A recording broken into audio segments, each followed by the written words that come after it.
Well, let's continue. Another important topic we're going to study and revise in this unit 3 is these two tenses, past perfect simple and past perfect continuous. So let's see, let's revise.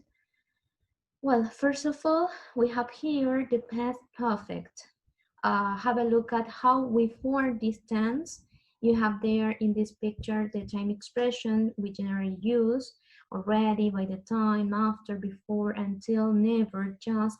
And how we build this tense using had plus the past, not the past form, the past participle of the verb. In the case of past, in the case of regular verbs, yes, we use ded or id. Okay. Well, pay attention. If you have a negative sentence, you have to use hadn't, or if you are going to ask a question in this tense, using this tense, you are going to use had, the personal pronoun, and the verb in past participle. Okay? Well, pay attention to the timeline. You have the past perfect, past, present, and future. Where is the past perfect? Yes? So in the case of past perfect, we have different actions in the past, and it is a completed action which took place before another action in the past. Yes? For instance, by the time we arrived at the cinema, the film had already started. An action before another that took place before this idea of going to the cinema. When you arrived to the cinema, the film had already started. Okay, is it clear? Well, here you have another example and more explanation. One event happened before another event. Yes, you have different events in the past. Someone broke into our house. We arrived home. We discovered that someone had broken into our home.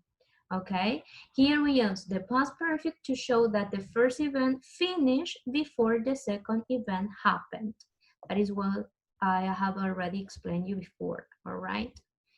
Well, and here this is an explanation from the book. We use the past perfect simple to describe what happened before the main event in the past, okay? And here you have another example. When she arrived at the party, Paul had already left.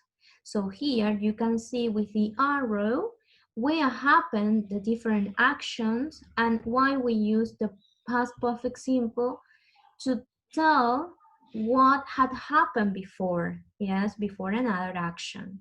Okay, therefore the past perfect is the past of the past. You have another explanation there. Okay, let's see now the perfect continuous tense. We use the past perfect continuous to describe activities that happened over a period of time up to a specific point in time and up to and beyond a specified point in the time. Okay, let's see. Well, pay attention here. The past perfect continuous is illustrated in the arrow. A continuous action in the past that ends at a certain point in the past. Okay, note that the present perfect is an action that started in the past but it ends in the present. So that is a comparison between these two tenses. Okay, let's see an example. Okay, here we have an example of the past perfect continuous. The plumber had been fixing the water tap for 2 hours.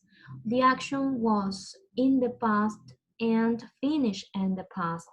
Okay, comparing with the other tenses. Okay, and here you have both tenses to compare when we use one or the other. In the case of the past perfect simple, we used to talk about a past action that occurred before another in the past, and there you have an example.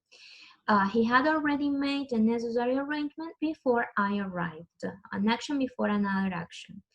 And when do we use the past perfect continuous? To talk about a continuous action that was still in progress when another action in the past occurred.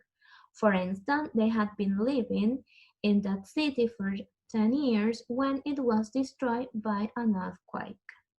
Okay, there you have another example different from the previous one, this one from the plumber example. Okay, and there is a mistake there in this chart. 10, yes, okay. Well, that's all as regard the two main topics you are going to find in the pages you have to complete for next week, okay? So that's all, see you.